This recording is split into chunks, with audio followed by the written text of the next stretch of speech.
Greetings and salutations, everyone. My name is Ange Kirchhoff, and welcome to my YouTube channel. Today, we're talking about my Week 8 running back rankings for the 2021 fantasy football season. On today's episode, we're covering all topics related to the running back position, beginning with matchups. We'll talk about which defenses are giving up the most points to opposing running backs thus far this season on average in a half PPR scoring format in order to give ourselves more perspective as to who has the most advantageous matchups and how that's going to affect a potential running back's total upside going into Week 8. After we talk about matchups, we'll of course introduce my top 36 running back rankings on the week. Again, after last week's bye-pocalypse, we have a lot of players coming back into our lineups, but let's not forget there are two teams on bye this week, which will include the Baltimore Ravens and the Las Vegas Raiders. So we will not have the services of the respective running backs, but nonetheless, we do get a lot of talent back. Hopefully, injuries will begin to disappear and running backs will get back into our lineups to help us win in Week 8. Of course, with all that said, I want to thank you guys for supporting the channel. If you guys have not yet already and you're new here, subscribe. We're making fantasy football content for literally the entirety of the 2021 season and beyond. Of course, if you're looking for content via rankings, rest of season, strength of schedule, I posted that earlier today on the channel. Go ahead and check that out. Whether it is live streams throughout the week, Sunday mornings, of course, trade target videos, waiver wire videos, all of the above, in order to help you win a 2021 fantasy football championship. Again, be sure to subscribe. Also, there's some exciting news about Underdog Fantasy. If you guys haven't checked them out already, you can go down to the description of the video and click on that link. At this current moment in time, if you sign up with your first deposit, Underdog Fantasy is willing to match up to $100 if you use promo code Andrew. So again, if you are trying to get in and start playing fantasy football, whether it is their Thursday night contests, their pick'ems, regardless of sport across the fantasy football landscape, there's a lot of fun contests to be had there. So for those of you interested, again, use promo code Andrew today. And the exciting new thing is with your first deposit, they'll match up to $100. That's very generous of Underdog, and hopefully you guys could take advantage of it. Thank you very much. All right, let's talk about our Week 8 running backs. Again, do not forget today's video and every single rankings video is for a half PPR scoring format, meaning everyone in the middle, whether you do play in a full PPR and or a standard format. There are timestamps down in the description of the video. Be sure to click the like button, and thank you very much in advance. Let's talk about rankings, shall we? Let's go ahead and transition to the graphic. As you can see to the left of me, the very first chart in which it's ranked 1 through 32 shows how many points defenses are giving up to opposing running backs thus far this season on average in the half PPR scoring format. Currently, the New York Jets, Los Angeles Chargers, Detroit Lions, Philadelphia Eagles, and Seattle Seahawks are giving up the most points on average. I mean, the New York Jets by far and away, and we'll talk about that later on today's episode, as the Cincinnati Bengal duo of running backs, Joe Mixon and Samaje Perine, have an incredible matchup going into this week based on the fact that this defense just cannot stop giving up points to opposing running backs. Now, with that all said, of course, there are defenses, respectively, that don't give up many points to opposing running backs, like the Carolina Panthers, Buffalo Bills, Arizona Cardinals, New Orleans Saints, Indianapolis Colts. Like we've talked about it week in and week out, the New Orleans Saints have given up the fewest yards per carry this season. If I'm not mistaken, it's about 2.78 to opposing running backs alone. Of course, the Arizona Cardinals, they are surprisingly a great overall defense, mainly because they aren't really giving up touchdowns to opposing running backs. They'll give up their fair share of yards, but touchdowns will not be had against that defense. The Buffalo Bills have been consistent all year long in terms of defensively stopping teams, but ultimately their strength of schedule has benefited them greatly, and their upcoming games are obviously going to help them as well. The Carolina Panthers, they're probably one of the most fugazi defenses in this matter, because the fact that they've given up the fewest points doesn't really explain the entire narrative, considering they played the Jets, the New Orleans Saints that were extremely shorthanded in week 2 with their coaching staff being out that week, and of course in week 3 against Houston. That pretty much set them up for success, and in the last 4 weeks here, they've been exposed week in and week out, and of course I think they'll once again be exposed this week as they take on the Atlanta Falcons and Cordarrelle Patterson. Nonetheless, giving you some perspective there as to some of the most advantageous and or disadvantageous matchups going into the week. The second stat line I wanted to go ahead and demonstrate to you guys was fantasy points given up to opposing running backs on the ground. So only counting rushing yards and rushing touchdowns as of this current moment in time. The New York Jets and the Los Angeles Chargers currently lead the National Football League in giving up the most rushing touchdowns. Each of them have given up 10. That is an unbelievable number. And when we take into account the fact that both of these defenses have each had a bye week already this season, that pretty much puts it into effect that these are some of the worst defenses. Now, they're not alone in the fact that they've given up a bunch of touchdowns. The Detroit Lions, they've given up 12 this season. There are a lot of defenses that are mightily struggling against opposing running backs, but nonetheless, in terms of total yardage and total rushing touchdown points that we've gotten thus far this season, the Los Angeles Chargers lead the pack in terms of giving up the most points, followed by the New York Jets. There isn't really much of a surprise then. The Houston Texans, Miami Dolphins, Philadelphia Eagles. While on the other side of the spectrum, we have the Tampa Bay Buccaneers, who, though they got a 100-yard rusher for the first time in nearly a year. I mean, the last time we saw a 100-yard rusher against Tampa Bay's defense was Dalvin Cook last season. It was very surprising to see that, but nonetheless, they are still managing not to give up many points on the ground, along with the Cleveland Browns. Again, it's going to be tough for Najee Harris this upcoming week, but nonetheless, he is a receiving back and a threat outside of the running game, which will certainly help open up his fantasy potential, along with the Arizona Cardinals taking on Aaron Jones, Buffalo Bills taking on whatever Myles Gaskin wants to try to do this week, and the New Orleans Saints taking on Leonard Fournette, who has been fire as of late. Dallas Cowboys playing against Dalvin Cook. There are a lot of exciting matchups this week nonetheless, but we'll go ahead and mention all those, kind of give you some perspective. If you want, you can pause. Either way, I'm going to refer back to these statistics as I progress through our rankings today. Just wanted to show them first and foremost. Thank you very much. Let's go ahead and let's get into this, shall we? We are recording this video Tuesday afternoon. And there is going to be a lot of information that is divulged as the week progresses, whether it's players not practicing, players coming back and practicing. Maybe Saquon Barkley wants to go ahead and give it a shot this week. Nick Chubb looks like he's going to potentially play. We're going to keep that all in mind. Rankings are subject to change. If you're trying to stay up to date on my latest rankings, you can either check out my Patreon. Down in the description is the link. Or you could show up Sunday morning, 8 a.m. to 10 a.m. Pacific Standard Time. I will have updated rankings there for a half PPR scoring format during our live stream, Kickoff with Kirikoff, like we do every Sunday morning, in order to help you guys win your Week 8 contests. All right, let's get into this, shall we? We begin with our number one, a player that is currently the number one overall running back in fantasy. And Derrick Henry, of course, still deserves to be the number one, even though he had an underwhelming week with only 15.4 half PPR fantasy points. But, all of the conversation last week was a matter of, is Derrick Henry a MVP candidate? And he probably thought to himself, the only way that I could really get into the conversation of being an MVP is if I start throwing the ball. And that's exactly what he did. He came out, he threw a passing touchdown to Pruitt, their tight end, was able to get himself still a lot of work on the ground. 29 rushing attempts for 86 yards. Unfortunately, was only averaging 3 yards per carry, but that was a blowout. And a lot of the carries in the second half didn't have as much oomph to them as it did in prior games, against like the Buffalo Bills, where they were just really starting to turn. Either way, it was more of a game management of where we're in the second half, we're up by a bunch of points. Let's just go ahead and take it easy. He gets to play against the Indianapolis Colts. They are giving up some of the fewest points to opposing running backs this season, but nonetheless, he's found a lot of experience playing against the division rival as such, and has already played against them this season already. In Week 3, they took on the Indianapolis Colts, and he scored 17.9 fantasy points.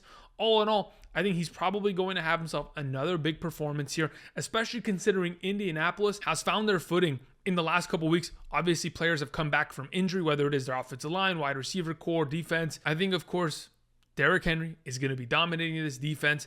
I mean, Elijah Mitchell went for 107 and a touchdown on Sunday Night Football in the rain, but nonetheless, Derrick Henry is in line for another great performance against the defense that in the last couple times he's played against them has surpassed 100 yards both times, and is probably going to do it once again. As we progress through this video, we move on to our number two, Dalvin Cook and the Minnesota Vikings taking on the Dallas Cowboys defense. And though the Dallas Cowboys defense is far more improved than in seasons past, I truly do think there is still a possibility of heavily running the ball on this defense. And like we talked about with Derrick Henry, a guy that's been running the ball, 28 to 30 times per game in the last couple weeks, Dalvin Cook is another one of these running backs that has been exposed to that kind of volume of opportunity just recently. Prior to his bye week in Week 7 and Week 6, Dalvin Cook against the Carolina Panthers absolutely took over with 29 rushing attempts for 140 yards and a touchdown. If you were wondering whether he was healthy going into that week, they definitely established the run and proved that, yes, he's ready to go. And of course, putting up 21.3 fantasy points, that's typically Dalvin Cook's cup of tea on a weekly basis. Now, with that all said,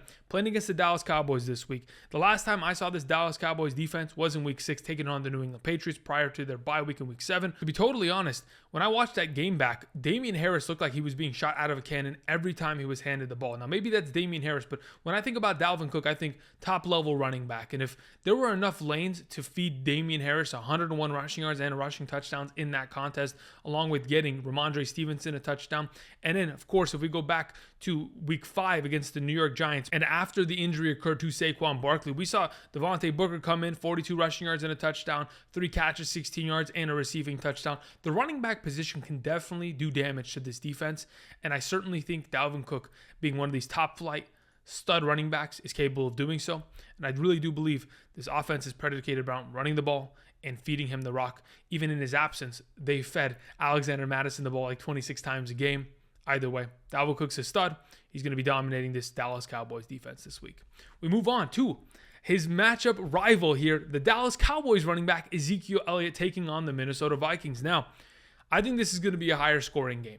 And the thing is, Ezekiel Elliott and Dalvin Cook are both coming off a week's of rest, and they're both going to be at a full capacity, just dominating the opposing defense. Ezekiel Elliott's coming off a week against the New England Patriots in which he had 4.1 yards per carry for 69 total rushing yards, had himself 7 receptions on 9 total targets for 50 receiving yards, didn't score a touchdown, but was able to get himself 15.4 fantasy points. Anytime you're capable of doing that, you're that much more of a consistent running back option and more reliable. This upcoming week, the reliability is going to continue to increase as the Minnesota Vikings have been awful in terms of stopping the run against opposing running backs and just giving them a boatload of stats. I mean, even when the season began, and they could not stop the run, beginning with Joe Mixon going for 127 and a touchdown. That was followed by Chris Carson going 80 yards and a touchdown, Kareem Hunt going for 69 yards and a touchdown, while Nick Chubb went for 100 yards in that game as well. The Detroit Lions duo of running backs went for 108 rushing yards and a touchdown, along with 8 catches for 61 receiving yards. And then just most recently, the last time we saw the Minnesota Vikings defense, Chuba Hubbard went for 61 rushing yards and a touchdown. Got himself a couple receptions, but nothing too big deal. As a whole, Ezekiel Elliott is behind one of the best, if not the best, offensive line in the National Football League. They get Lyle Collins back at the right tackle position. He's healthy. He's ready to go. Obviously, he wasn't hurt, but he was dealing with a suspension. Nonetheless, this Dallas Cowboys team is going to be running over Minnesota. It's going to be an exciting matchup. We move on to Austin Ekeler, our number 4. Now, taking on the New England Patriots typically isn't the easiest matchup, but the statistic that I wanted to specifically mention is, in comparison to all teams in the National Football League, the New England Patriots are giving up the second most receiving yards per game to opposing running backs. And that's a pretty interesting statistic, mainly because when I look at, of course, the number 1 team is the New York Jets, the team the Patriots took on this last week. But nonetheless, let's talk about how many yards they're giving up and a couple performances that we've seen as of late that gives me more confidence in rolling out, of course, Austin Ekeler. He's an automatic play nonetheless, but he has that much more upside because of the matchup. In the last couple weeks, in terms of receiving yards to opposing running backs, Dallas Cowboys duo of Pollard and Zeke went for 10 catches, 72 yards. Of course, this last week, the Jets, 14 catches and 132 between Carter and Ty Johnson. David Johnson, 5 catches for 46. When I watched that game with the Dallas Cowboys taking on the New England Patriots, it seemed like the Patriots were just willing to give away the flats. They were not covering backs out of the backfield, and they were just giving up points. And I think that's just going to be a continuous thing. And if that's going to be the case, of course, the Chargers are going to diagnose that, and they're going to abuse that with Austin Ekeler. Of course, he's going to get the work on the ground. He's going to get the rushing touchdowns. He's obviously gotten majority of the touches out of this backfield. Nonetheless, coming off the bye, the last time we saw this team, they were quite disappointing against a AFC rival. But nonetheless, they take on a good matchup, in my opinion, in which Austin Ekeler should be able to dominate. Moving on to number 5, we have Jonathan Taylor of the Indianapolis Colts. Jonathan Taylor, in the last 4 games of his season, he's been averaging 23.5 fantasy points per game. He has had 100-plus rushing or receiving yards in each of those games. In 3 of those games, over 100 rushing yards. In one of them, against Baltimore, over 100 receiving yards. And he has accompanied every performance with a minimum of at least 1 rushing touchdown or receiving touchdown. As a whole, he is dominating. And this offense is continuing to get better week in and week out. Carson Wentz is improving. The offensive line is improving. And with that, it looks like Jonathan Taylor's getting back to his late season antics of last year, early this year. And that's fantastic for us, especially if you drafted him in the first round. Now, looking at Jonathan Taylor, he takes on the Tennessee Titans. The Tennessee Titans have given up their fair share of points to opposing running backs. Of course, J-Rob has had the most impactful performance against them this season. James Robinson for 149 rushing yards and a rushing touchdown. Most recently, we saw, of course, Michael Carter, 38 rushing yards and a rushing touchdown. But, in the last couple weeks, really running backs haven't done anything. Zack Moss, Devin Singletary, Darrell Williams, Jerick McKinnon, they haven't done much. But nonetheless, when I think about what exactly Jonathan Taylor will be potentially doing this week, I'm expecting very similar performances like as to what we've seen recently. This last Sunday night, 18 carries, 170 yards, 5.9 yards per carry, a rushing touchdown, 3 targets, 3 receptions. We'll take that. But when I think about this backfield and I think, okay, they've played against the Tennessee Titans earlier this year, in fact, in week 3. What exactly was the difference? Why didn't Jonathan Taylor produce in that game? Well, mainly because Nyheim Hines vultured a touchdown and was playing a lot in that backfield. In fact, Nyheim Hines had 34 total snaps in that game in week 3. In the last 2 weeks alone, Nyheim Hines has only played 30 snaps. He is significantly less an option in this offense, and as we progress week in and week out, hopefully that is going to continue to be the case, and Jonathan Taylor will have the full reign of this backfield. Maybe if, in fact, Marlon Mack is traded, and Taylor will continue to dominate in an advantageous matchup against a division rival this week against the Titans. Moving on to DeAndre Swift and the thumbnail for today's video. DeAndre Swift has been unbelievable. He's coming off, 24.4 fantasy points against the Los Angeles Rams defense. Unfortunately, on the ground last week against the Rams, had a couple big runs called back based on holding. Otherwise, 3.7 yards per carry. Obviously, that's pretty much what he's been, kind of averaging all season long.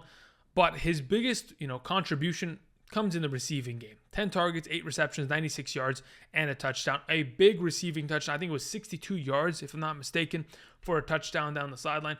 When I look at what DeAndre Swift could potentially do this week against the Philadelphia Eagles of all defenses, one of the easiest matchups this week, giving up the 4th most points to opposing running backs.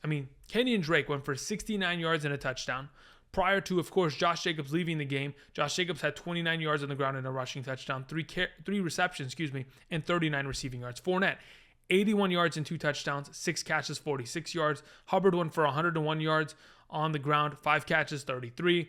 Clyde Edwards went for 102 yards on the ground, had himself 12 receiving yards and a receiving touchdown. Darrell Williams in that same contest, 42 yards and a touchdown. Zeke, 95 yards, 2 touchdowns. The Philadelphia Eagles cannot stop the run. It is a fact. And DeAndre Swift, whether it's on the ground or through the air, is going to dominate once again. And that is why he's the thumbnail, because it's a fantastic matchup and he's absolutely on fire. Moving on to number 6, Alvin Kamara. Alvin Kamara played incredible on Monday Night Football, taking on the Seattle Seahawks. And though he wasn't able to find much success on the ground, 20 carries for 51 yards, 2.6 yards per carry, we have finally found a consistent measure of, oh my God, the Alvin Kamara of old is back. They are passing him the ball. And that's really all we needed. I don't care what he does on the ground. He's never been a running back to run between the tackles 20 times a game and go for, 150 yards. He's never really been that guy unless he's breaking out a big run. But nonetheless, the fact that he was able to get himself 11 targets that led to 10 receptions, 128 yards and a touchdown, and was the number 1 overall running back in a half PPR scoring format, probably even in a full PPR scoring format this last week, Alvin Kamara he's back. And hopefully this is going to continue as long as, of course, Jameis Winston continues to target him. But luckily for us, they take on the Tampa Bay Buccaneers. And you may be thinking, Andrew, why is that luckily for us? Because typically when you take on the Tampa Bay Buccaneers, it is very difficult. With that said, Alvin Kamara has a very successful history against the Tampa Bay Buccaneers in terms of his performances against them in his career thus far. In terms of fantasy points, 21.2, 13.4, 13.9, 17.2. That's just in the last 2 seasons alone. And when I think of, okay, what has Alvin Kamara done against this defense throughout his career, and what has given him the ability to have those kind of performances and the upside? It's mainly because in every single regular season game that he's ever played against the Tampa Bay Buccaneers, he has had a minimum of 5 receptions. Luckily for us, Alvin Kamara in the last 2 games that he's played has gotten over 5 receptions in each of them. As long as that persists, Kamara is going to be a great option, though it is a tough matchup on the ground. Of all the running backs that will probably be able to have a great performance, besides Khalil Herbert this year, I think Kamara is definitely up to the task. James Robinson's our number 8. In the last 4 games of the regular season, James Robinson's been averaging 20 fantasy points per game. He has been dominating. He has had consecutive games of a rushing touchdown and has been given the opportunity, and finally they faded away Carlos Hyde after those first 2 putrid games that they had pretty much game planned for no reason to give him touches. Nonetheless, James Robinson takes on the Seattle Seahawks, giving up the 5th most points to opposing running backs. Besides the fact that Kamara only had 51 rushing yards on the ground, like I just mentioned minutes ago, he had 10 catches for 128 yards and a receiving touchdown. The week before, we saw Najee Harris go for 81 yards on the ground, 6 catches, 46 and a touchdown. The Rams duo on Thursday night against the Seattle Seahawks combined for 119 yards on the ground and 2 touchdowns. James Robinson has been incredibly consistent, and as long as this man is going to continue to get 20 plus touches a game, he's going to get the goal line work and going to be in an offense that, of course, sees him as their number one overall threat, and they're going to continue to establish a run behind an offensive line that is playing far better than we anticipated this season. He's going to be a fantastic play. Again, the Seattle Seahawks did look good in terms of stopping the run last night, but I'm not too worried about it. I think that was a matter of Jameis Winston wasn't getting anything going in the passing game, and it allowed, of course, that run-stop defense to key in on Alvin Kamara. Obviously, weren't able to stop him in the passing game nonetheless, but I think James Robinson will certainly be fine this upcoming week as our number 8 option. Moving on to number 9, we have Nick Chubb. Playing against the Pittsburgh Steelers typically isn't something that we want to promote, but in this specific circumstance, I think it's time to fire up Nick Chubb against the Pittsburgh Steelers, of course, assuming that he's going to play this week.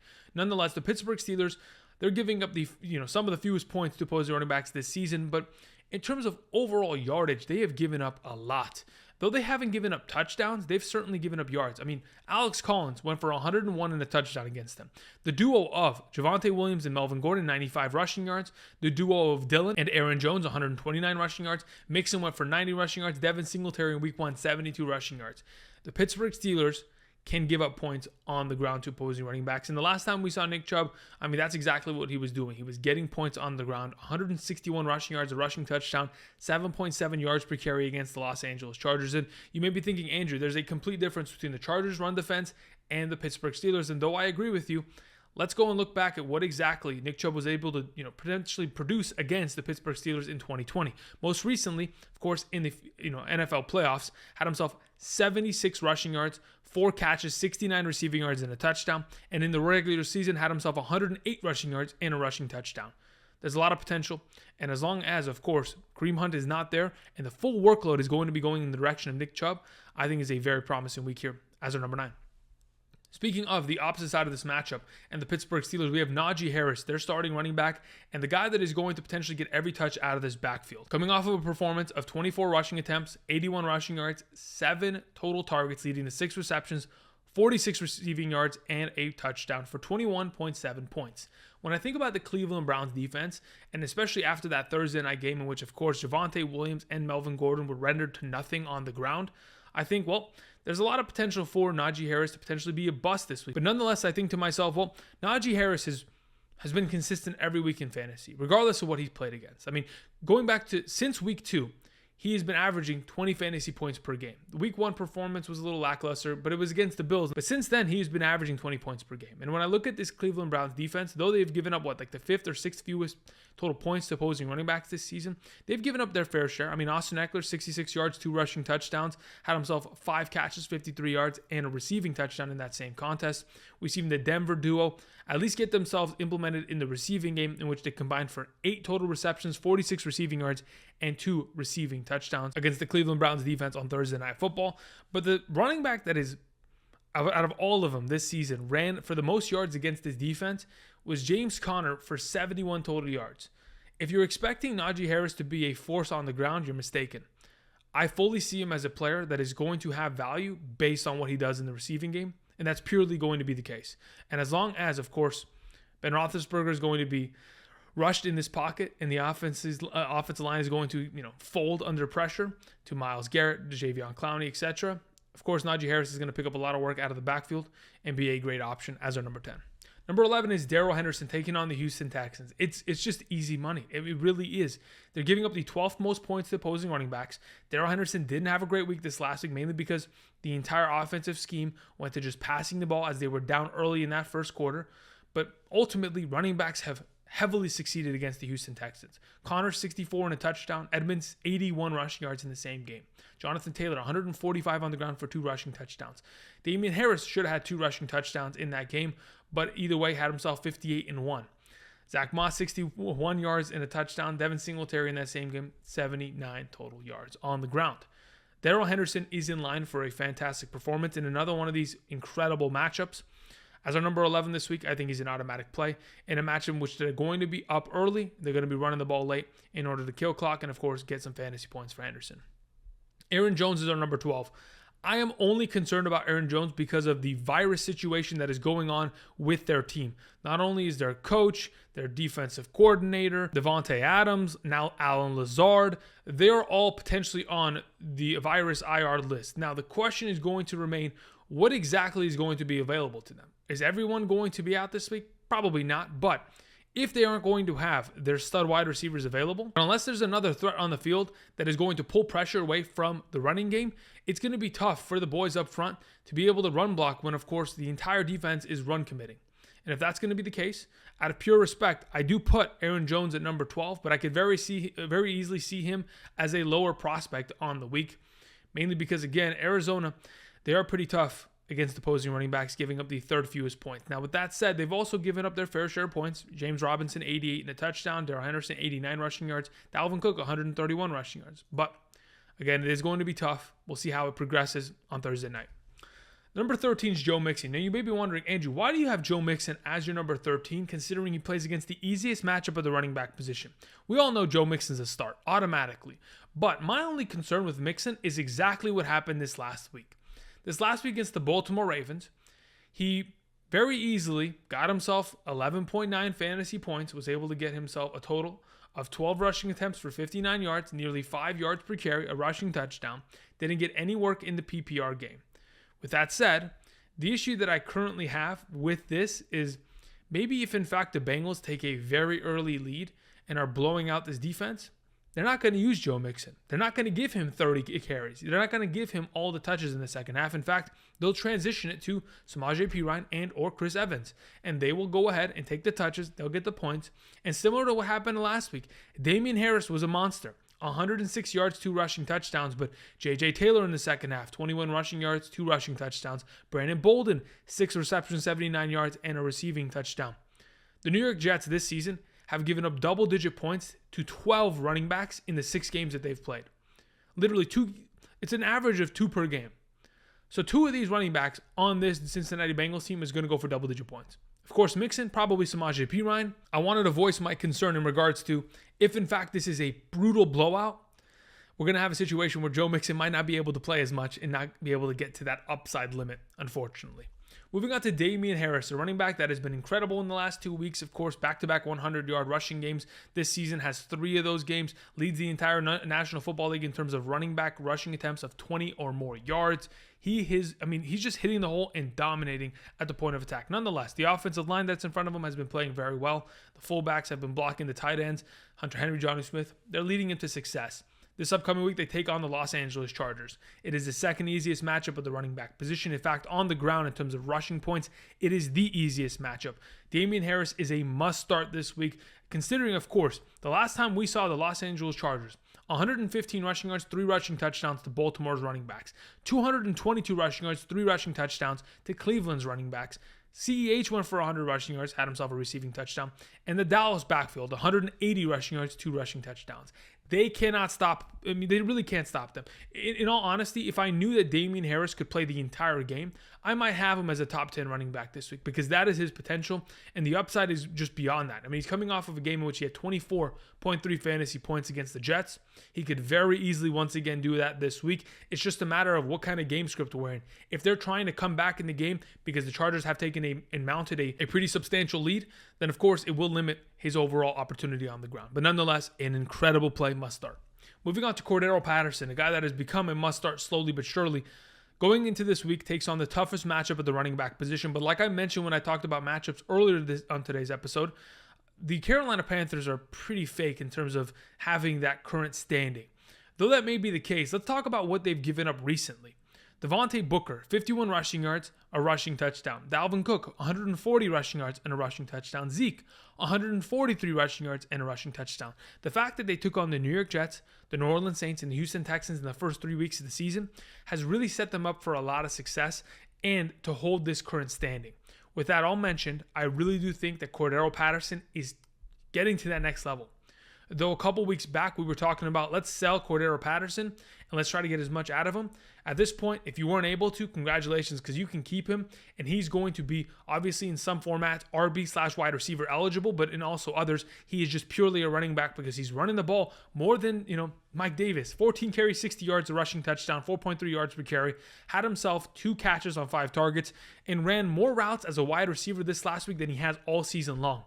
The opportunity continues to be there. And as long as he's the lead back of this team, he's going to find incredible value going forward. Leonard Fournette is our number 16. And though playoff Lenny found a lot of success against the New Orleans Saints in the playoffs last season, of course, 63 rushing yards, 5 catches, 44 yards, and a touchdown. That is what I anticipate his scoreline to potentially be this week.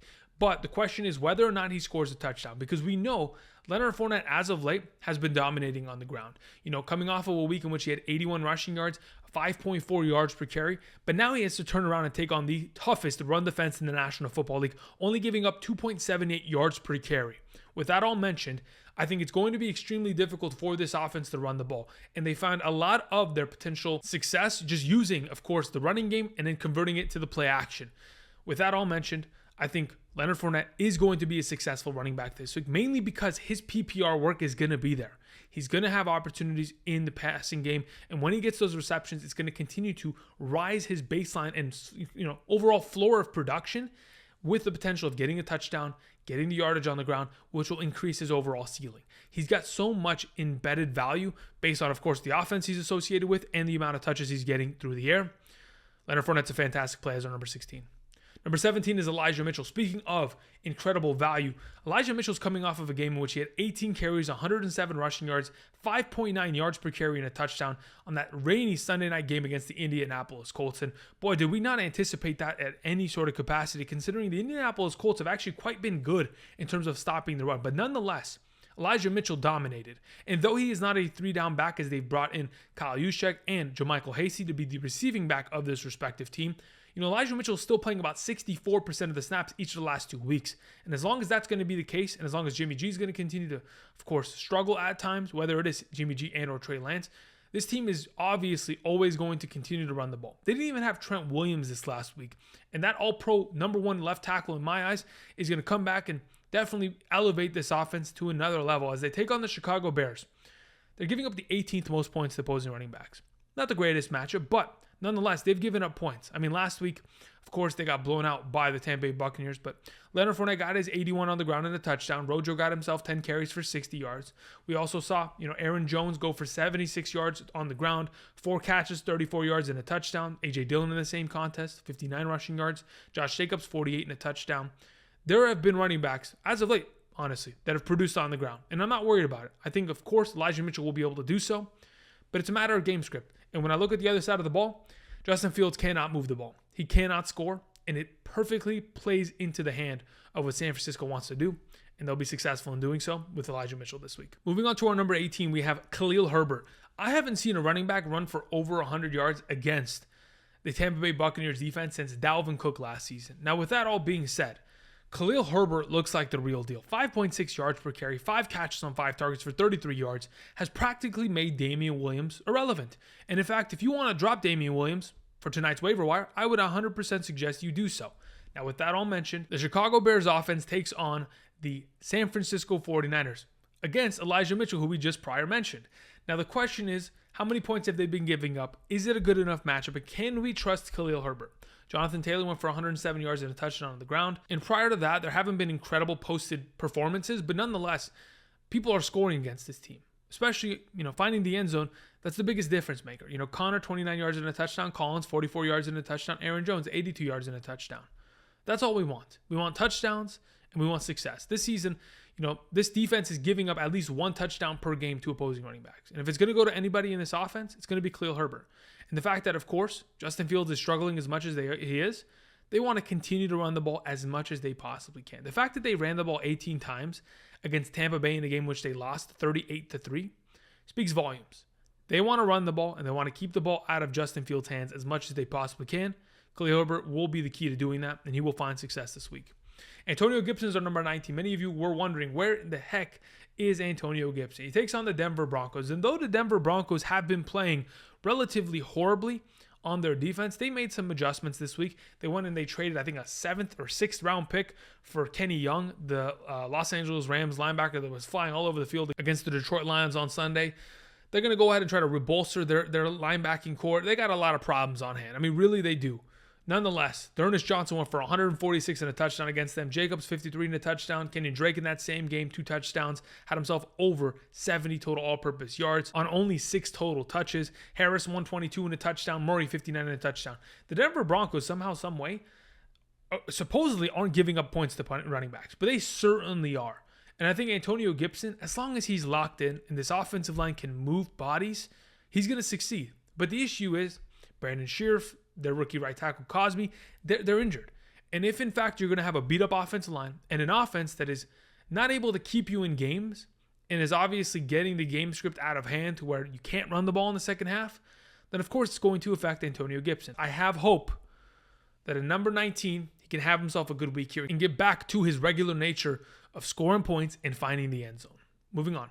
Our next running back is Chuba Hubbard as our number 20. Hubbard is in a pretty advantageous spot, but nonetheless, this is probably the final week that we see Chuba Hubbard. And hopefully they're going to run him into the ground and get as many touches so that we, as fantasy managers, are going to get some, benefited value here. Nonetheless, last week the Atlanta Falcons gave up, a decent amount of points to Gaskin, 67 yards on the ground, 4 catches, 10 yards and a touchdown, 15 fantasy points. Wasn't really anticipated, but nonetheless they did it.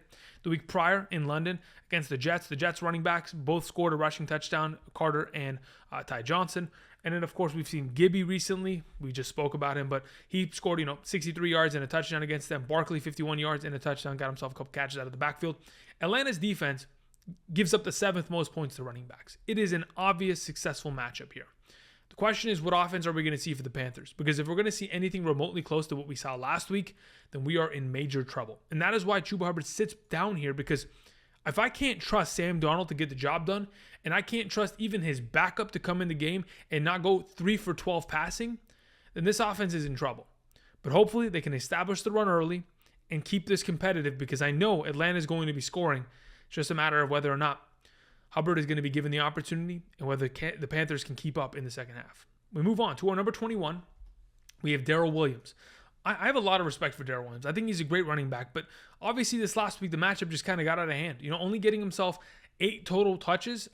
3 through the air, which is great, but 5 rushing attempts for 20 yards. It was just a matter of game script. They were not in that game, and I expect that to completely be something of the past, and we're not going to worry about that. They take on the New York Giants, giving up the 9th most points to running backs. I can only talk about how many points they give up. They have been battered by a bunch of running backs recently. And I think if Darrel Williams is in an offense in which they're going to get back to being the Kansas City-led offense of the past, and they're going to be scoring points in bunches, then Darrel Williams is going to succeed regardless of what the heck is going on, because he's going to just benefit from the fact of being the back on the goal line and punching it in. And honestly, he's been playing well on the ground in terms of yards per carry. It's just a matter of, can he get the touches? I think that's going to be the case. That's why we have him at 21. We have Devontae Booker at number 22. On the opposite side of this Monday night game between the Kansas City Chiefs and the New York Giants, we have Devontae Booker. If in fact Saquon Barkley practices fully and gives it a shot and plays, Devontae Booker's out of here. Saquon Barkley's a top 12 back, and it's, that's all she wrote. But if in fact that's not going to be the case, and we are playing against the Kansas City defense that has a historically bad defense. They cannot stop anyone anywhere. And I think based on the production that we've seen from Devontae Booker and, 2 out of the last 3 weeks putting up over double-digit fantasy points and, of course, scoring touchdowns, he even had himself a rushing opportunity on the goal line last week on 4th down in which he was stuffed. He could have had himself 2 rushing touchdowns. Again, this offense is heavily predicated on running the ball, regardless of who's in the running back position. Even going back to last year's Wayne Gallman, in which he was a solid running back for this team in the absence of Barkley, Booker is in a very advantageous position based on the matchup and the opportunity that he's getting. We move on to Alex Collins. There's nothing like establishing the run 3 consecutive times on the very first drive of the game, only to punt it and then literally never find a rhythm. Though Alex Collins ran the ball 16 times for 35 yards, 2.2 yards per carry against the toughest run-stop defense, I still believe Alex Collins is going to be a vital part of this offense. Taking on the Jaguars, which of course recently, Henry 130 and 3 touchdowns, Mixon 67 and 1, Connor 43 and 2. They've given up touchdowns, they've given up yards, And as long as Alex Collins is going to be the lead back of this offense, which it continues to look like it's going to be the case, though he was kind of swapping. He'd go 2 drives and then Rashad Penny would come in. He'd go 2 drives, Rashad Penny would come in. As long as that's going to be the case, it will decrease his overall upside. But nonetheless, in a very advantageous matchup, as long as Alex Collins is healthy behind this offensive line and how bad Geno Smith has been playing, they're going to heavily run the ball. Zack Moss is our number 24. I like Zack Moss a lot. And I know in the last couple of weeks he's been very underwhelming prior to this bye week. But, I mean, it's the Miami Dolphins of all defenses. The 6th most points to opposing running backs. Patterson, 60 and a touchdown. James Robinson, 73 and a touchdown. Fournette, 67 and a touchdown, 4 for 43 through the air. Jonathan Taylor, 103 yards and a touchdown. Peyton Barber, 111 yards and a touchdown. Singletary for 82 and a touchdown. I mean, Damien Harris in week 1, 100 rushing yards. This is one of the easiest matchups. If Zack Moss cannot have himself an incredible performance here, I will be beside myself. He's going to have himself another impactful one. He's going to find the end zone. It's a very one-sided affair here. And running out the clock is Zack Moss's job in this Buffalo Bills team. Moving on to the RB3 conversation, we begin with Javonte Williams, who was far more efficient and has been far more efficient than, of course, Melvin Gordon all season long. 4 carries, 20 yards, 5 yards per carry against Cleveland. 7 total targets for 6 receptions, 32 yards and a touchdown, which saved his week last week against Cleveland. Takes on the Washington football team. I think in relation to this entire scenario, Javonte Williams is a fringe play every single week until we get to about the Eagles matchup, the bye week, and then everything subsequently after. I think after that point, Javonte Williams takes over this backfield. Until then, we're going to go ahead and just have him at this fringe play because, again, he's getting touches. They're playing every other drive, and he's certainly been far more efficient. I'm just hoping that the coaching staff realizes just how good Javonte Williams is and gives him a shot at being the lead back here in the coming weeks. We move on to our number 26, Chase Edmonds. Though Chase Edmonds is coming off a relatively good week with a total of 15 carries for 81 yards, I thought to myself, man, how is Chase Edmonds out carrying James Conner in this game? This is a James Conner, game script in which you're just blowing out the opposing defense. Chase Edmonds takes on the Green Bay Packers. If it's in a competitive matchup in any capacity, then of course Chase Edmonds will be a better overall play because of the PPR upside. But if it's not, he's about 10 points and that's about it. And that's really what his baseline of production is and or ceiling is, because touchdowns have not been really meshing with him and he doesn't get the goal line work. So that's where we'll leave him at this current capacity based on the matchup. And of course, the opportunities that he's been seeing as late, they're great, but it's not enough to get him to that next level. Speaking of a Denver Broncos running back, like we just mentioned Devontae Williams, we talk about Melvin Gordon. Again, Melvin Gordon's going to be a pest for the next couple of weeks. That being said, he's been extremely inefficient. 8 carries for 18 yards, 2.2 yards per carry against Cleveland is horrible. Was getting plugged up the middle and wasn't able to, obviously the offensive line wasn't moving anybody, but Melvin Gordon wasn't making any moves either. Nonetheless, he does always have upside for 10 plus points. That's pretty much what this offense has been. 2 8-point running backs that could get to 12 points if they get lucky. And that's where we've kind of had these guys in this RB3 kind of thread. Sometimes as RB2s if the matchups are a little bit more advantageous. Against Washington, Washington had their best game of the season last week in terms of stopping the run. And if they go ahead and do so again this week, it'll be tough on these guys, but I think they'll be fine. As, of course, Jerry Jeudy comes back and a healthy Teddy Bridgewater and a far more impactful first half will lead to them, of course, running the ball in the second. We move on to James Conner as our number 28. Of course, we just have, Denver Bronco, Cardinal, Denver Bronco, Cardinal. Nonetheless, okay, we have James Conner here because, again, this looks like a James Conner game script. It looks like a game in which the Cardinals are going to beat the Packers. Of course, I'm assuming this. By all means, you know what's going to happen? The Green Bay Packers are actually going to blow out the Cardinals somehow. Anyway, missing Adams. Watch. Now, with that said, this looks like a game script for James Conner. When they're leading, he scores touchdowns. He scored another touchdown this week, 6.4 yards per carry. Again, James Conner looks like a brand new running back. And the fact that he doesn't have to touch the ball 20 times a game is keeping his body healthy and keeping him ready to go for the continued weeks. Again, he's a touchdown monster, and as long as his offense is continuing to lead, he's scoring. We move on to Kenneth Gainwell as our number 29. There is a lot of potential question marks going around in this backfield. Though I do think that Kenneth Gainwell will find value, we can't assume that he's going to get anything more than Miles Sanders got in the past couple weeks. And though this is an incredible matchup against the Detroit Lions, giving up the 3rd most points to running backs, there are conversations in which Jordan Howard might be activated and come up to the starting roster and end up running the ball. There are conversations of Boston Scott getting more opportunity than he did on Sunday. Though Kenneth Gainwell has been the number 2 back all season long, these things concern me. Am I afraid of it? No. But when I look at what Miles Sanders has been given in the last couple weeks, what is Kenneth Gainwell going to be able to do with 4 catches and 10 rushing attempts? If he doesn't score a touchdown, it's all irrelevant. It really is. So hopefully this is a competitive game in which, of course, this team can run the ball, utilize Kenneth Gainwell's skills, and potentially get him in a very advantageous position. We're moving on to Myles Gaskin. I don't know what to do with Gaskin. I really don't. The Buffalo matchup is incredibly difficult. He has not found any success against them in the past. And at this current moment in time, he is pretty much a garbage time receiving option. And if that's going to be the case, similar to like how he played against Tampa Bay earlier this year with 10 catches for, 2 touchdowns and all that jazz, then he'll be great. But unless that's going to be the case, he is a very unreliable running back. Malcolm Brown going to the injured reserve certainly does help him in terms of the rushing attempts. Unfortunately, that is, due to circumstance of injury. But at this current moment in time, Myles Gaskin is he's very difficult to trust. Michael Carter is the number 31. Though Michael Carter had himself, a very underwhelming day on the ground, that's pretty much what he is accustomed to now. 30 rushing yards on 10 carries, keep it moving. But what is exciting is the fact that he had 9 targets, 8 catches for 67 yards. Getting himself 8 catches for 67 is everything. And the fact that this team just traded for Joe Flacco, whether or not Joe Flacco plays this year, because again, he was a Jet last year, maybe he's going to be comfortable here. Obviously, the offense is different, but nonetheless, if Joe Flacco could come in and immediately be the starting quarterback, by all means, Joe Flacco, let's think about what he's done in the past. Danny Woodhead, and of course, let's talk about Kyle Juszczyk. These are running backs / fullbacks that have been heavily utilized in Joe Flacco offenses because he loves to throw the ball to tight ends and running backs. And if that's going to continue to be the case, Michael Carter, pretty good option this week. Samaje Perine is number 32. Like I mentioned, the New York Jets defense has given up double-digit points to a total of 12 different running backs this season in 6 games. Samaje Perine is going to score. He's going to have success. He's going to find yardage. And that is why he is a solid waiver wire pickup. And of course, solid RB start for this week for those of you who need one. We move on to Brandon Bolden. Speaking of another really bad defense, the Los Angeles Chargers giving up the second most points. Brandon Bolden did not have garbage time points last week. 6 catches on 7 targets for 79 yards and a touchdown, 16.9 fantasy points. The last time he touched the ball was early in the third quarter. Otherwise, all the damage he did was in the first half. And I think, of course, this is going to be a far more competitive matchup. He will be utilized and he will find value in a PPR sense.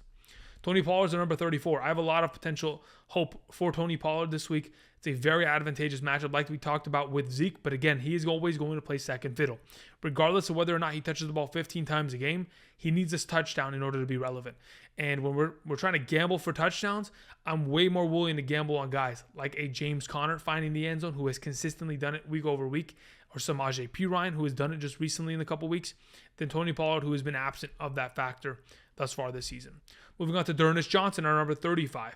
If he's going to fill into that, of course, Kareem Hunt-esque role, he will see some touches, but it is going to be a Nick Chubb offense. I think they're just going to establish that. Though Kevin Stefanski has shown that he wants to have a two-headed monster, I don't know how much of an implementation we're going to see. And my worry is that if in fact Chubb is a full participant this week, D'Ernest Johnson just kind of gets washed underneath the table and we forget about him, unfortunately. Our last running back option of the week for week 8 of the fantasy football season is Devin Singletary. The last time he took on the Miami Dolphins, had himself a great game. 81 rushing yards and a rushing touchdown. Obviously, he's going to get himself 10 touches. If garbage time is there, he's going to succeed. I'm hoping that's going to be the case. I think Devin Singletary is a decent play as the final option for this week. Thank you, everybody, for watching. Make sure you click the like button down below. Subscribe if you haven't yet already.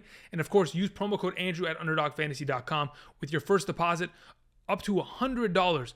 Underdog is willing to match it. So again, if you're trying to play some fantasy football, whether it is their weekly contest, over-unders, whether it's football, basketball, anything of the above, of course, soccer, hockey, baseball, golf, they got it all. If you're interested, check it out. Thank you, everybody, for watching. Tomorrow we'll talk about wide receivers on Wednesday. And until then, guys, make sure you stay up to date with our recent rest of season rankings video, the rest of season strength of schedule video. And until next time, guys, I'll see you. Peace.